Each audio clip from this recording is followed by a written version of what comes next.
Hello, welcome to Channel 97 News. I'm Martin Roundstone. And I'm Hannah Fent. Wow, it's really gorgeous weather out here. Really delicious, too, Oh, you know what also is delicious? What's that? Cupcakes. Cupcakes? Cupcakes are delicious. I've always had this kind of weird, fantasy, a wish that cupcakes would have a war. You know what I'm saying? You know what's really funny? The Foods Room actually had a Cupcake War competition this past week. Are you serious? Yeah, I'm serious. I'm for real. Oh, cool. Is there a video on it? Yes, there actually is. I made it. Wow, let's watch it right now. Yep. This year, a new competition has been established in the Foods Room with Miss G. We asked students in the class to tell us what Cupcake Wars is all about. It's all about great stuff. Who can make a better cupcake? A lot of trash talking going on in there. It's going to be good stuff. Good stuff. By far, we have the most superior cupcake. It may not look the best because, we're guys, we're not too creative, but it sure tastes real good. We got this in the bag. Competitors in the Cupcake Wars competition had a lot of fun, but they also experienced some difficulties along the way. Other than the fact that the students had to come up with ideas, the most challenging part was getting them to understand how they were going to be evaluated. And so for those of the teachers that were part of it, but students that were not, there was an evaluation rubric, and they had to use like a special ingredient. They had to follow a theme. The theme was spring or sports. Several of which had cupcakes that didn't relate at any way, shape, or form to the theme, so I'm not quite sure where they were going with that.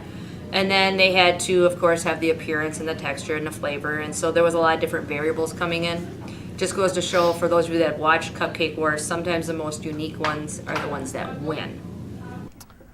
Wow, those seem like some delicious cupcakes, Hannah. Most of them looked pretty delicious. Yeah, there was one in there I didn't want. I didn't want to be mean. Yeah, But anyway, I know. did you know I wrote a poem?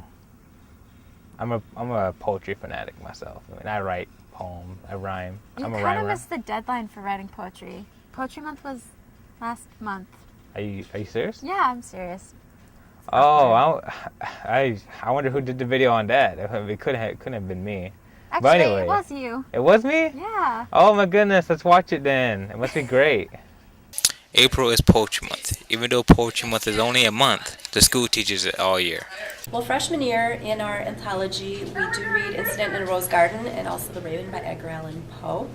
And sophomore year, with a certain group of sophomores, we read The Bronx Masquerade, which has several poems within the novel. And we also look at poets of the Harlem Renaissance, most specifically Langston Hughes and his poem Harlem. With poetry being spoken over the intercom, oneself must think, did Poetry Month go well this year? Definitely. I love how the National Poetry Month went this year. This is kind of the first year that we've really had an organized, celebration of April as National Poetry Month. Mr. Ricken was responsible for kind of getting some of that organized, so he definitely deserves all the props for that. Poetry is seen as just some words that rhyme, but poetry has a lot more other meanings to it. Well, I think poetry is important in today's world because it gives us a chance to use language differently than we often do in our normal speech. And I think people can take some big ideas and reduce them down into some meaningful language that can be beautifully put together, fun to learn, fun to read. So remember, tigers are Invictus. Head high, raised fist. That was kind of a poem if you didn't get that. Be or not to be Nathan or Jackie. They're both on the football team. Did you know that? Did you notice that we're actually on the BRFHS football field right now? Oh, Nathan didn't tell me. You serious? Yeah. Wow, that's amazing. This Yeah. is green like the Green Bay Packers. Speaking of the Green Bay Packers, there's a 7-on-7 tournament coming up, and they are playing on the Packers practice field. Are you serious? Yeah, here's Nathan with the story. Wow, thank you, Nathan. I really appreciate it. The Black River Falls Tigers have been invited to play in a 7-on-7 tournament by the Green Bay Packers. Well, it's my understanding that the Packers run this, NFL actually runs this tournament every year, and that they first ask the Green Bay Packers Coaches of the Week teams. Of course, Coach Bible received that award, so that's why we were on the list. Got first dibs. 7-on-7 tournaments are not the same as a normal football game of 11-on-11. 7-on-7 tournament, can go a few different ways. This one happened to see the rules the other night, and it's all passing, so there's no running, even with your quarterback. It's a straight passing tournament. You have 5 eligible receivers, quarterback and a center is how I understand it. I haven't looked at the video yet. They sent us a video that you guys, our players, can watch to get a little bit of a taste of it. Essentially, it's a passing scrimmage. After getting Coach of the Week, the Packers have given us a lot more than recognition. Well, the Packers, first of all, last fall by winning Coach of the Week, we received a $2,000 check towards our football program, and that went towards new uniforms, which we will start wearing in the fall of 2013. They've also sent us about 60 pairs of football gloves, lineman gloves, receiver gloves, linebacker gloves that we can use and sell to our kids. We have to sell them because that's a WIA rule. And then also, of course, then the opportunity for a great experience for some of our kids to go play in the Don Hudson Center in the 7-on-7 tournament. The football players are not just going there to play football. The date is actually going to be Saturday, June 22nd. It's going to start, registration starts at 8 o'clock in the morning, and then games are going to start about 9 o'clock, 9:15.